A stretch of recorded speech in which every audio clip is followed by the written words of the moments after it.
நம்ம ஆல்ரெடி பிவினா என்ன, பிவிசினா என்ன, இது ரெண்டுக்கு என்ன டிஃபரன்ஸ் இது எல்லாமே பார்த்துட்டோம். இப்போ அதை எப்படி கிரியேட் பண்ணுறது அப்படிங்கிறத ஒரு ஹேண்ட்ஸ் ஆன் வீடியோ பார்க்க போகிறோம். இப்போ பார்த்தீங்கன்னா என்கிட்ட வந்து 4 ஃபைல் இருக்குது. ஒன்று வந்து பிவிசி கிரியேட் பண்ணுறது, மிச்சம் 3 வந்து பிவி கிரியேட் பண்ணுறது. இந்த பிவிசியோட ஃபைலை நீங்கள் பார்த்தீங்கன்னா நமக்கு ஆல்ரெடி தெரியும் பிவிசினா பெர்சிஸ்டன்ட் வால்யூம் கிளைம். அதாவது என்னுடைய பாடுக்கு எந்த மாதிரி வால்யூம் வேணும் அப்படிங்கிறத நான் ஒரு கோரிக்கையாக வைக்கிறேன். அதை தான் கிளைம் அப்படின்னு நம்ம சொல்கிறோம். இப்போ இந்த பிவிசிக்கு நான் ஒரு பேர் கொடுத்துருக்கேன், சிம்பிளிபைட் பிவிசி அப்படின்னு.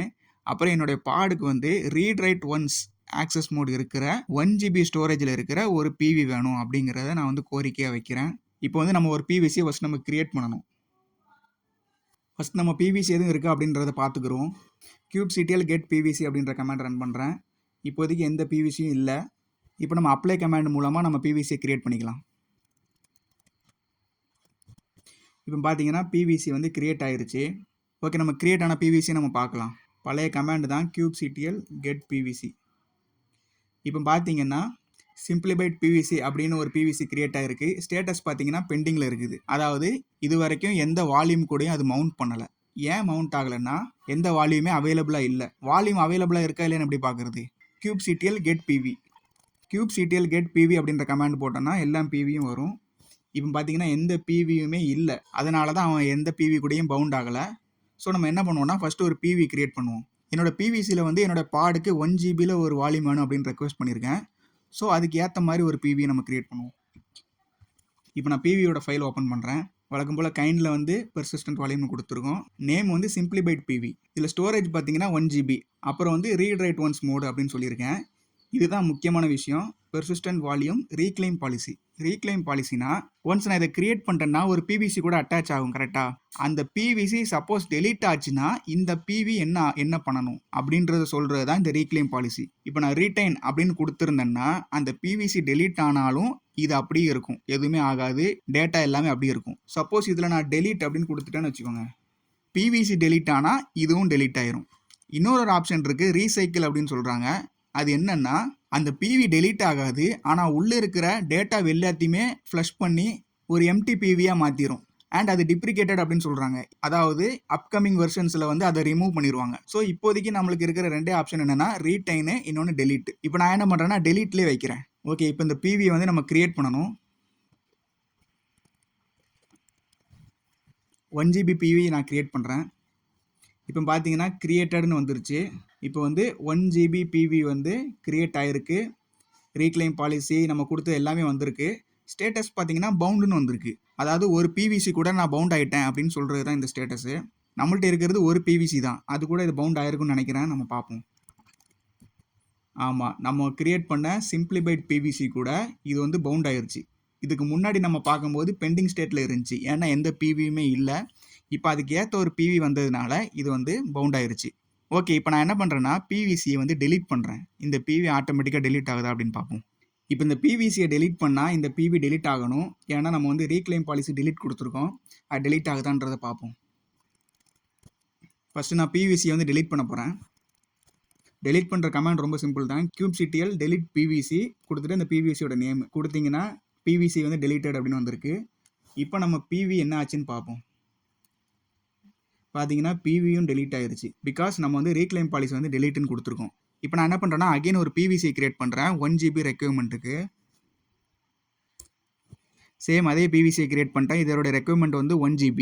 பட் நான் வந்து வால்யூம் வந்து 500 MBக்கு மட்டும்தான் அவைலபிளாக வைக்க போகிறேன். பார்த்தீங்கன்னா 500 MBக்கு இருக்கிற ஒரு பிவியை மட்டும் நான் கிரியேட் பண்ணுறேன். இப்போ பார்த்தீங்கன்னா அந்த பழைய பிவிசி வந்து இன்னும் பெண்டிங் ஸ்டேட்டில் தான் இருக்குது. இப்போ நான் 500 MBக்குள்ள பிவியை நான் கிரியேட் பண்ணுறேன்.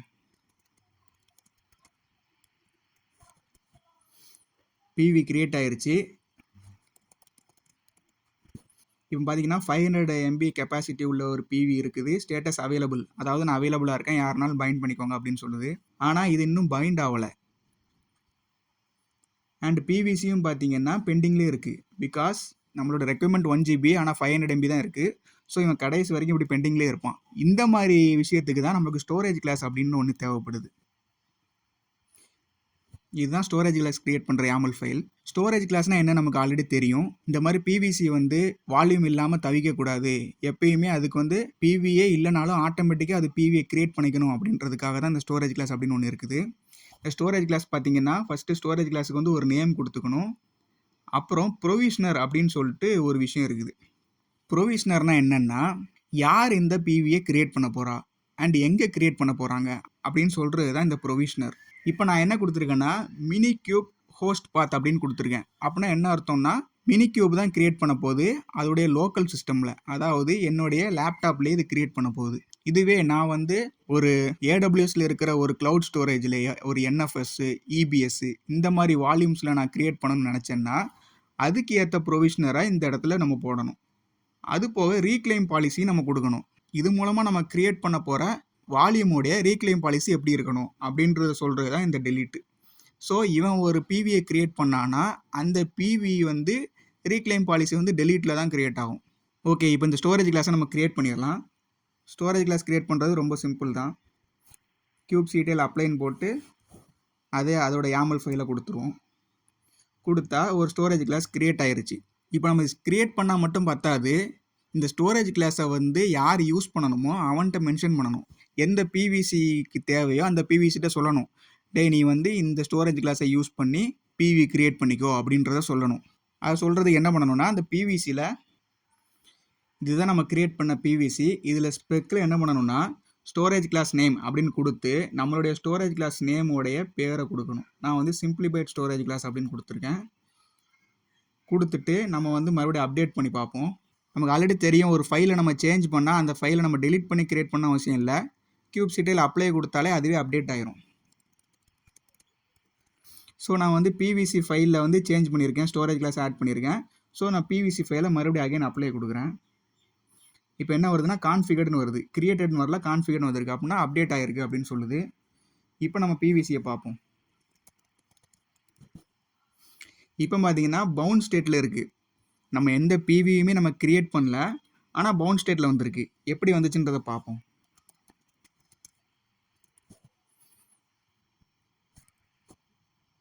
இப்போ பார்த்தீங்கன்னா ஒரு பிவியை வந்து அவனாவே கிரியேட் பண்ணியிருக்கான். 1 GB storage, read write once, reclaim policy delete. இதை கிரியேட் பண்ணவன் வந்து சிம்பிளிஃபைட் ஸ்டோரேஜ் கிளாஸ். ஆட்டோமேட்டிக்காக அவனாவே ஒரு பிவியை கிரியேட் பண்ணியிருக்கான். பிகாஸ் நம்ம ஒரு ஸ்டோரேஜ் கிளாஸை கிரியேட் பண்ணி அதை பிவி கூட அட்டாச் பண்ணதுனால. இதனால இந்த பிவிசி வந்து எப்பயுமே பெண்டிங் ஸ்டேட்லேயே இருக்காது. எப்போ வேணுமோ அப்போ அதோட பிவியை அதுவே கிரியேட் பண்ணிக்கிறோம். இப்போ நம்ம பார்த்தது எல்லாமே சிங்கிள் நோடில் ஒர்க் பண்ணியிருக்கோம் கரெக்டாக. ஒரே ஒரு நோடு தான் இருந்துச்சு, அது மினி கியூபில் நம்ம ஒர்க் பண்ணியிருக்கோம். பட் மல்டி நோடில் ஒர்க் பண்ணும்போது சில ப்ராப்ளம்ஸ் வரும். எக்ஸாம்பிளுக்கு இப்போ நான் ஒரு பிவி கிரியேட் பண்ணுறேன்னு வைங்க, இதை வந்து நான் வந்து லோக்கல் ஸ்டோரேஜ்லேயே ஸ்டோர் பண்ணுறேன். இப்போ நான் பண்ண மாதிரி மினி கியூபில் எப்படி நான் லோக்கலில் பண்ணேன், ஒரு இஎஃப்எஸ் என்எஃப்எஸ் அந்த மாதிரி க்ளவுட் ஸ்டோரேஜ் இல்லாமல் என்னோடய லோக்கல்லே ஸ்டோர் பண்ணுன்னு சொல்லியிருந்தேன்ல, அதே மாதிரி லோக்கல்லே பண்ணுறேன்னு வைங்க. இப்போ இது என்ன ஆகும்னா இந்த பிவி எந்த நோடில் கிரியேட் ஆகுதோ அந்த நோடில் தான் அந்த ஃபைல்ஸ் எல்லாம் ஸ்டோர் பண்ணி வச்சுருக்கும். சப்போஸ் இன்னொரு நோடில் இருக்கிற பாடு வந்து இந்த வால்யூம் கூட மவுண்ட் பண்ண ட்ரை பண்ணால் மவுண்ட் பண்ண முடியாது. பிகாஸ் அது வேற ஒரு நோடில் இருக்கிறதுனால அந்த நோடில் இருக்கிற பாடு மட்டும்தான் அந்த வால்யூமை யூஸ் பண்ணிக்க முடியும். இது வந்து ஒரு பெரிய சிக்கல்னு சொல்லலாம். பட் இந்த மாதிரி சுச்சுவேஷனை எப்படி ஹேண்டில் பண்ணணும்னா பிவியை வந்து லோக்கல் மிஷின், அதாவது பர்டிகுலர் நோடில் அதோட டேட்டாவை ஸ்டோர் பண்ணாமல் காமனான ஒரு ஸ்டோரேஜில் ஸ்டோர் பண்ண சொல்லிடலாம். லைக் ஏடபிள்யூஎஸ்ல என்எஃப்எஸ், இபிஎஸ் இந்த மாதிரி இருக்குல்ல, டிஸ்ட்ரிபியூட்டட் ஸ்டோரேஜ் சிஸ்டம். இந்த மாதிரி ஒரு ஸ்டோரேஜ் சிஸ்டமில் நம்ம ஸ்டோர் பண்ண சொல்லிட்டோம்னா அந்த மாதிரி வால்யூம்ஸை வந்து எந்த நோடில் இருந்தனாலும் ஆக்சஸ் பண்ணிக்கலாம். ரியல் அப்ளிகேஷன்ஸில் வந்து இந்த மாதிரி ஒரு டிஸ்ட்ரிபியூட்டட் ஸ்டோரேஜை தான் யூஸ் பண்ணுவாங்க.